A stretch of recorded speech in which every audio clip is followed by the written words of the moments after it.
ओम शांति। ओम शांति। 7 मई 2024 आज के बाबा के महावाक्य।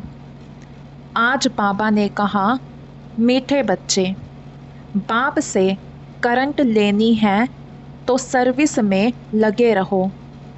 जो बच्चे सब कुछ त्याग बाप की सर्विस में रहते हैं वही प्यारे लगते हैं, दिल पर चढ़ते हैं। प्रश्न, बच्चों को स्थायी खुशी क्यों नहीं रहती?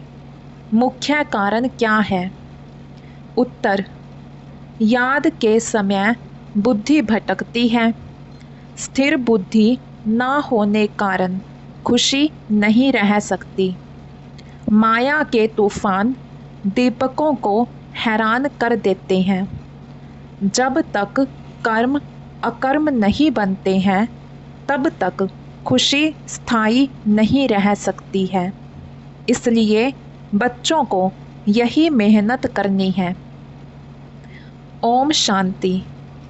जब ओम शांति कहते हैं तो बड़े उल्लास से कहते हैं, हम आत्मा शांत स्वरूप हैं। अर्थ कितना सहज है। बाप भी कहेंगे ओम शांति, दादा भी कहेंगे ओम शांति। वह कहते हैं मैं परमात्मा हूँ, यह कहते मैं आत्मा हूँ। तुम सब सितारे हो। सब सितारों का बाप भी चाहिए ना। गाया जाता है सूर्य, चांद और लक्की सितारे। तुम बच्चे हो मोस्ट लक्की सितारे। उनमें भी नंबरवार है। जैसे रात को चंद्रमा निकलता है, फिर सितारों में कोई डिम होते हैं, कोई बड़े तीखे होते हैं, कोई चंद्रमा के आगे होते हैं। सितारे हैं ना। तुम भी ज्ञान सितारे हो। चमकता है भरकुटी के बीच में वंडरफुल सितारा। बाप कहते हैं यह सितारे बड़े वंडरफुल हैं। एक तो इतनी छोटी बिंदी है जिसका कोई को पता नहीं है। आत्मा ही शरीर से पार्ट बजाती है। यह बड़ा वंडर है। तो तुम बच्चों में भी नंबरवार हैं। कोई कैसे, कोई कैसे। बाप उनको बैठ याद करते हैं जो सितारे अच्छे चमकते हैं, जो बहुत सर्विस करते हैं। उनको करंट मिलती जाती है। तुम्हारी बैटरी भरती जाती है। तमो प्रधान से सतो प्रधान बनने के लिए सर्च लाइट मिलती है। नंबरवार पुरुषार्थ अनुसार। बाप कहते हैं जो मेरे अर्थ सब कुछ त्याग सर्विस में लगे रहते हैं वह बहुत प्यारे लगते हैं, दिल पर भी चढ़ते हैं। बाप दिल लेने वाला है ना। दिलवाला मंदिर भी है ना। अब दिलवाला या दिल लेने वाला मंदिर? किसकी दिल लेने वाला? तुमने देखा है ना, प्रजापिता ब्रह्मा बैठा है ना। ज़रूर उनमें शिव बाबा की प्रवेशता है। और फिर तुम देखते भी हो ऊपर में स्वर्ग की स्थापना भी है। नीचे बच्चे तपस्या में बैठे हैं। यह तो छोटा मॉडल रूप में बनाया हुआ है। तो जो बहुत अच्छी सर्विस करते हैं, बहुत मददगार हैं। महारथी, घोड़े सवार, प्यादे हैं ना। यह मंदिर यादगार बहुत अच्छा एक्यूरेट बना हुआ है। तुम कहेंगे यह हमारा ही यादगार है। अभी तुमको रोशनी मिली है और कोई को भी ज्ञान का तीसरा नेत्र नहीं है। भक्ति मार्ग में तो जो मनुष्यों को सुनाते हैं सत सत करते जाते हैं, वास्तव में है झूठ, उसको सत समझते हैं। अब बाप जो ट्रुथ है वह बैठकर तुमको ट्रुथ सुनाते हैं, जिससे तुम विश्व के मालिक बनते हो। बाप तो कुछ भी मेहनत नहीं कराते हैं, सारे झाड़ का राज तुम्हारी बुद्धि में बैठ गया है। तुमको समझाते तो बहुत सहज है, परंतु टाइम क्यों लगता है? नॉलेज व वर्षा लेने में टाइम नहीं लगता, टाइम लगता है पवित्र बनने में। मुख्य है याद की यात्रा। यहाँ तुम आते हो तो यहाँ अटेंशन जास्ती होता है याद की यात्रा में। घर में जाने से इतना नहीं रहता, यहाँ सब नंबरवार है। कोई तो यहाँ बैठे होंगे, बुद्धि में यही नशा होगा। हम बच्चे, वह बाप है, बेहद का बाप, और हम बच्चे बैठे हैं। तुम बच्चे जानते हो बाप इस शरीर में आया हुआ है, दिव्य दृष्टि दे रहे हैं, सर्विस कर रहे हैं, तो उस एक को ही याद करना चाहिए और कोई तरफ बुद्धि जानी नहीं चाहिए। संदेशी पूरी रिपोर्ट दे सकती है, किसी की बुद्धि बाहर भटकती है, कौन क्या करते हैं, किसको झुटका आता है, सब बता सकती है। जो सितारे अच्छे सर्विस एबल हैं उन्हों को ही देखता रहता हूँ। बाप का लव है ना, स्थापना में मदद करते हैं। हूबहू कल्प पहले मिसल यह राजधानी स्थापन हो रही है, अनेक बार हुई है। यह तो ड्रामा का चक्र चलता रहता है, इसमें फिक्र की भी कोई बात नहीं रहती।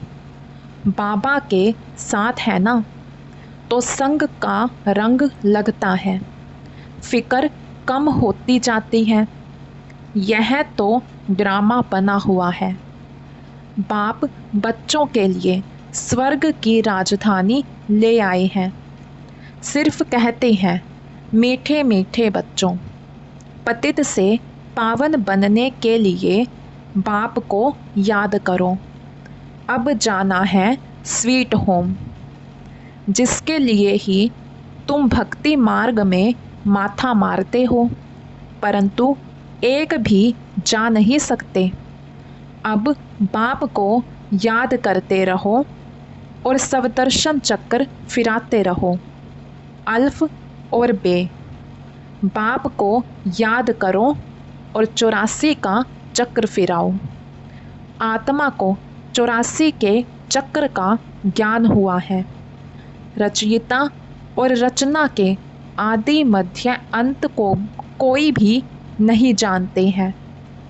तुम जानते हो, सो भी नंबरवार पुरुषार्थ अनुसार। सुबह को उठकर तुम बुद्धि में यही रखो, अब हमने 84 का चक्र पूरा किया है, अब वापस जाना है। इसलिए अब बाप को याद करना है तो तुम चक्रवर्ती बनेंगे। यह तो सहज है ना, परंतु माया तुमको भुला देती है। माया के तूफान है ना, वह दीपकों को हैरान कर देते हैं।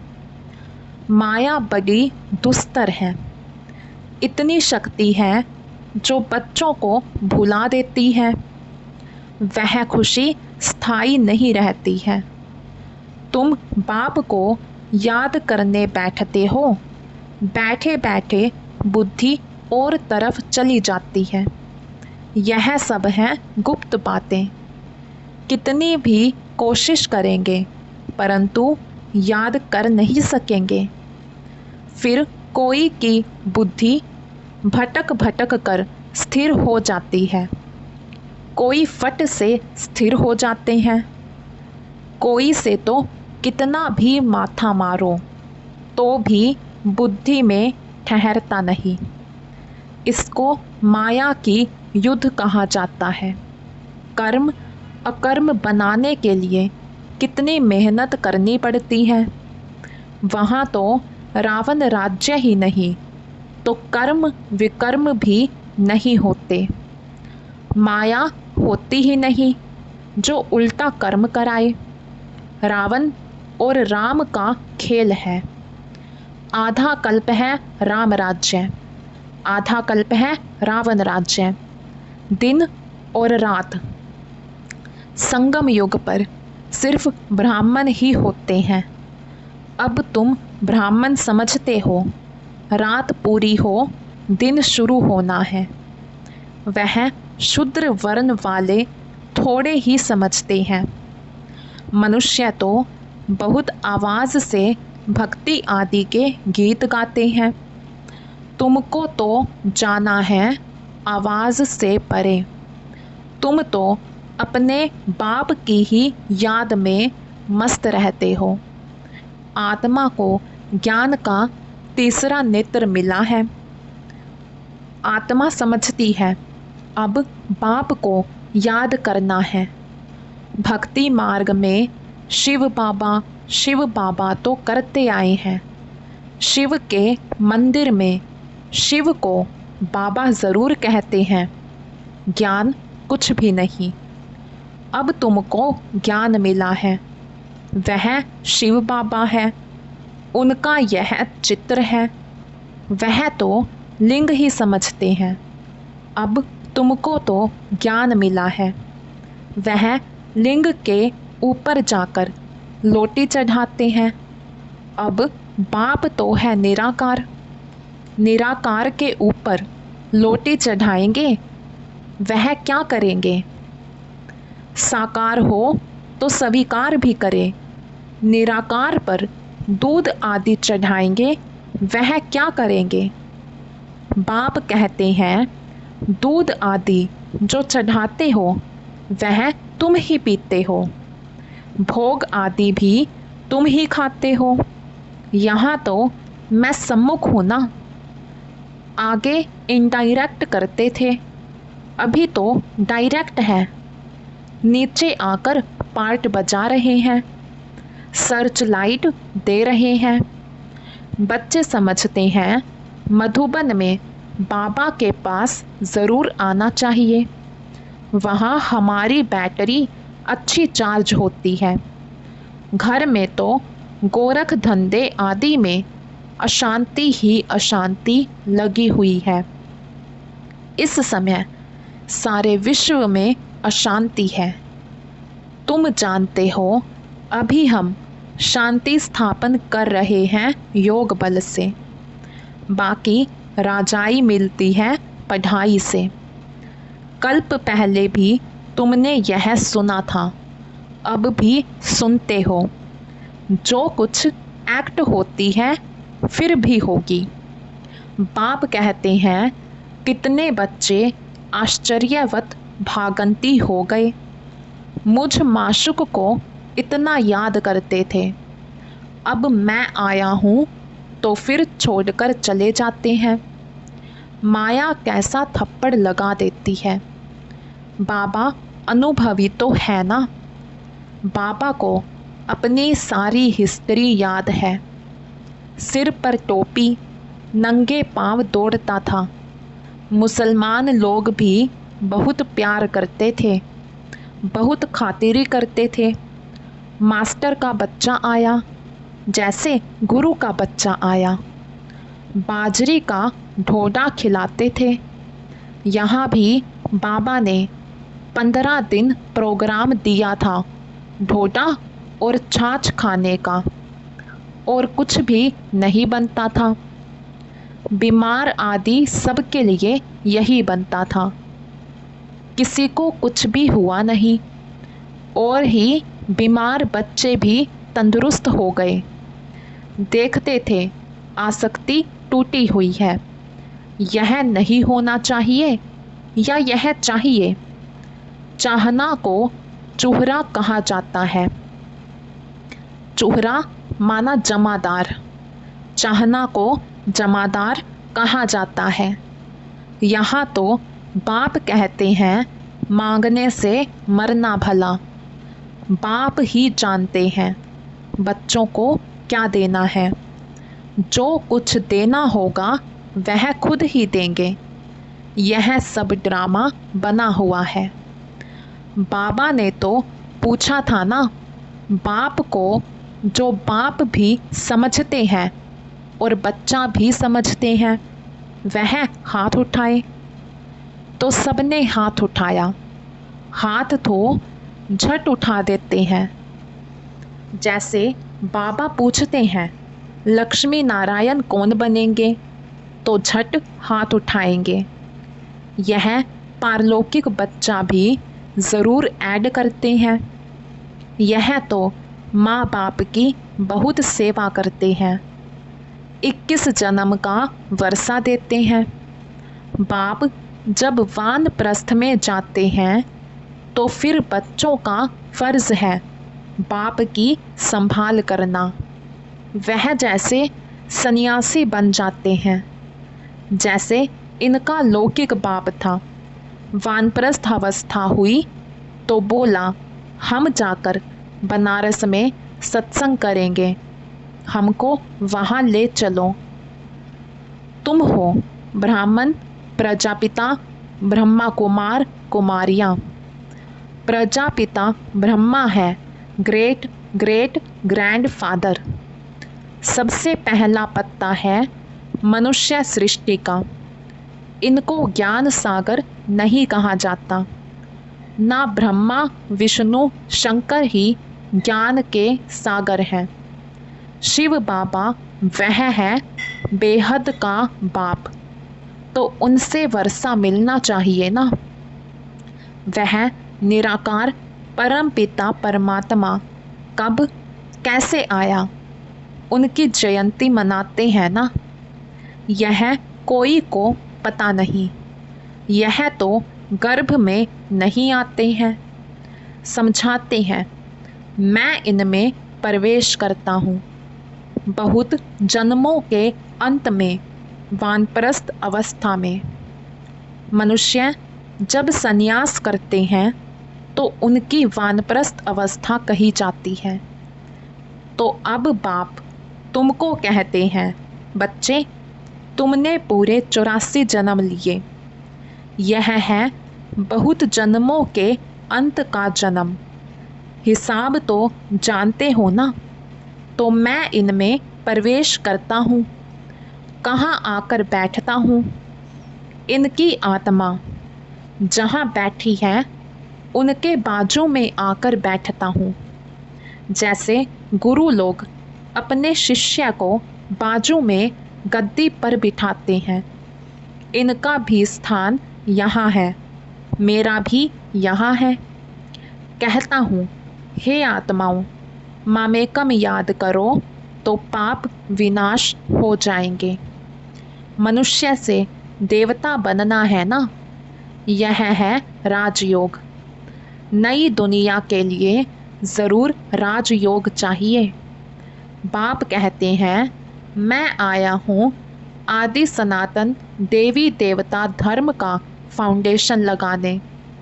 गुरु लोग अनेक हैं, सतगुरु एक है, वही सत्य है, बाकी तो सब झूठ है।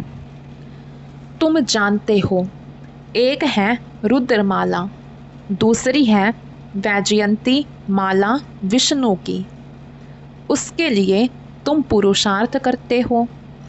बाप को याद करो तो माला का दाना बनेंगे।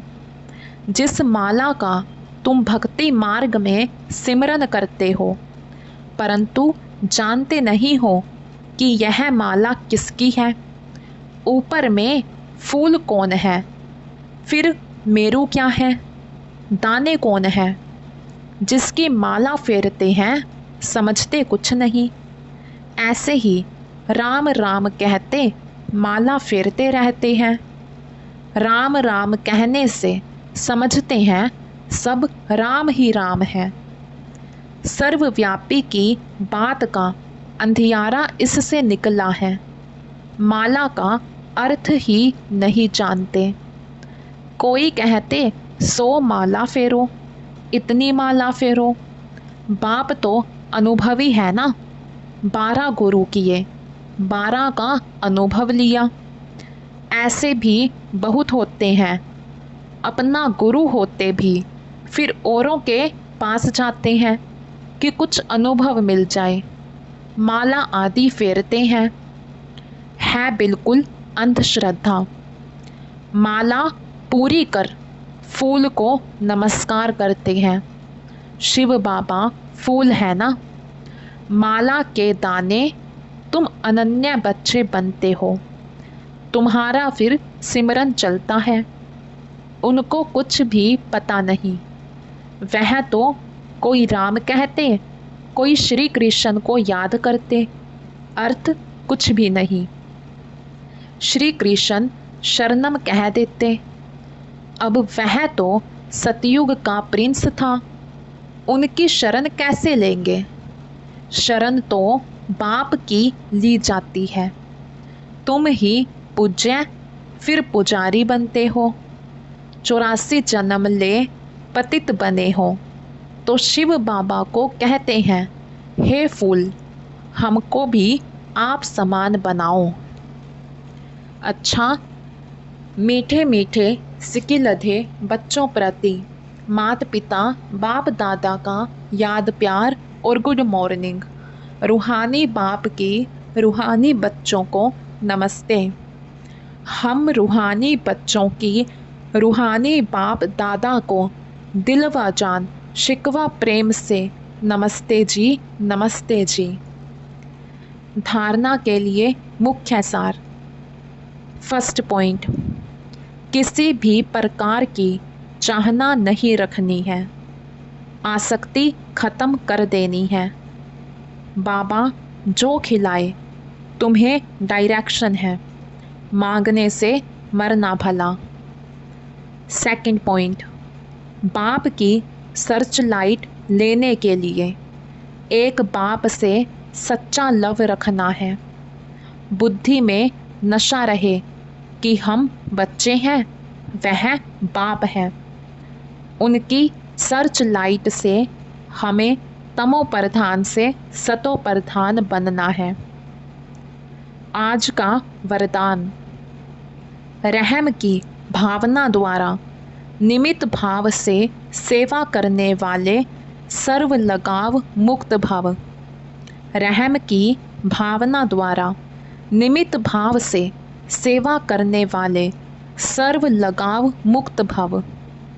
वर्तमान समय जब सभी आत्माएं थक कर निराश हो मर्सी मांगती हैं, तो आप दाता के बच्चे अपने भाई बहनों पर रहम दिल बनो।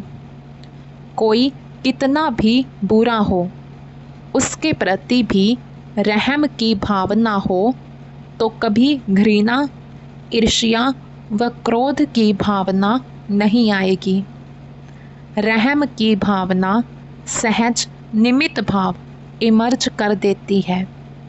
लगाव से रहम नहीं, लेकिन सच्चा रहम लगाव मुक्त बना देता है, क्योंकि उसमें देहभान नहीं होता।